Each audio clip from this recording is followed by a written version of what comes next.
Ah, vous êtes là? Dans les studios de France Inter, elle est l'humoriste qui monte. Oh, c'est moi la femme aux 12 millions de vues. Plus n'importe qui, quoi. Ouais. 12 millions de vues, Nicole Ferroni a fait le buzz avec cette vidéo sur le secret des affaires. Secret d'affaires, trade secrets. Elle s'y adresse à Constance Le Grip, celle qui a défendu le texte devant le Parlement européen. Lutter contre l'espionnage économique et industriel, le pillage dont sont victimes nos entreprises européennes. Grâce à ce texte, les entreprises pourront poursuivre en justice tous ceux qui utiliseraient des informations confidentielles.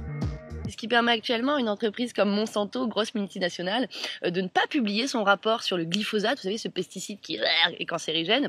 Et vous, votre loi permettrait qu'en plus Monsanto puisse nous attaquer si jamais on dévoile cette donnée comme quoi c'est vraiment cancérigène. Elle est en quelque sorte une lanceuse d'alerte en faisant ça. C'est-à-dire qu'elle attire l'attention tout d'un coup, elle met le projecteur sur un truc qui n'est pas forcément très visible, qui n'est pas à la une de l'actualité telle qu'elle est traitée dans les grands médias. Et donc c'est bien. Elle n'a toujours pas pris l'ampleur du succès de sa chronique.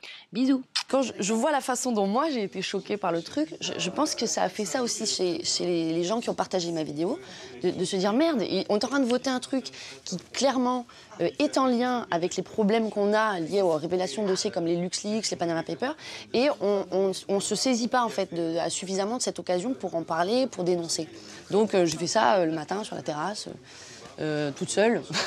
Qui est pour? Le texte a été adopté largement. C'est adopté. Avec 77% des voix. Après sa vidéo coup de gueule, l'humoriste a publié les noms des députés français qui ont voté oui, comme Virginie Rosière des Radicaux de gauche. C'est faux de dire qu'aujourd'hui ça va empêcher la révélation de scandales. Elle a participé à l'évolution du texte pour intégrer la liberté de la presse, des améliorations qu'elle juge inespérées. S'agissant des journalistes, on les exclut complètement du champ d'application de la directive. En fait, ce que ça veut dire, c'est qu'on ne peut pas utiliser le motif de la protection du secret d'affaires pour poursuivre un journaliste.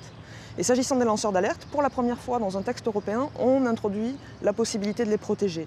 Oui, mais voilà, ce vote est arrivé en plein scandale mondial.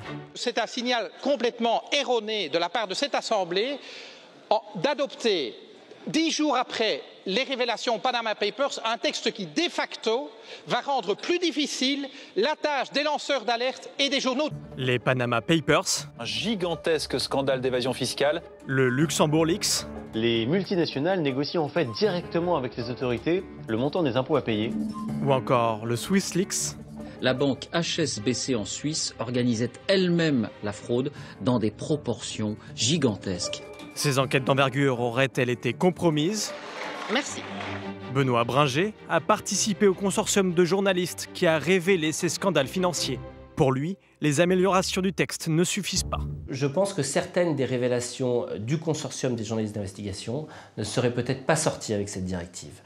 Pas forcément les Panama Papers, mais pour le LuxLeaks, c'est un lanceur d'alerte qui sort ces documents et qui dit « cette activité-là me choque, l'optimisation fiscale grâce au Luxembourg, approuvée par le Luxembourg, me choque ». Mais ce n'est pas un comportement illégal. Et donc cette directive pourrait le condamner très sévèrement pour avoir révélé ces informations. Les lanceurs d'alerte, les sources des journalistes, devront prouver qu'ils ont agi pour protéger l'intérêt public général, un terme vague qui sera laissé à l'appréciation des juges. Elle peut être dangereuse en amont parce qu'elle met la pression sur les sources. Et sans source, un journaliste n'est rien. Et c'est pour ça qu'il faut faire très attention avec ce type de texte, parce qu'une source mise sous pression ne sera pas forcément prête à révéler des informations qui peuvent être des informations d'intérêt général. Stéphanie Gibault est une lanceuse d'alerte. Grâce à elle, l'État a mis la main sur 12 milliards d'euros que la banque UBS dissimulait au fisc. Elle est maintenant sans emploi. C'est le combat de David contre Goliath. Il faut en permanence prouver que ce qu'on dit est vrai et que ce qu'on dit va dans le sens de l'intérêt général. Mais les cabinets de communication et les multinationales ont les moyens de dire pendant tout le temps de l'enquête que tout ça, c'est de la fabulation. Enfin, il y a toujours une bonne excuse, si vous voulez, pour les protéger. Les lanceurs d'alerte aimeraient un statut qui les protège. C'est ce que prévoit la loi Sapin, qui sera débattue au début de l'été. Stéphanie Gibault espère que la loi française sera plus efficace que la directive européenne.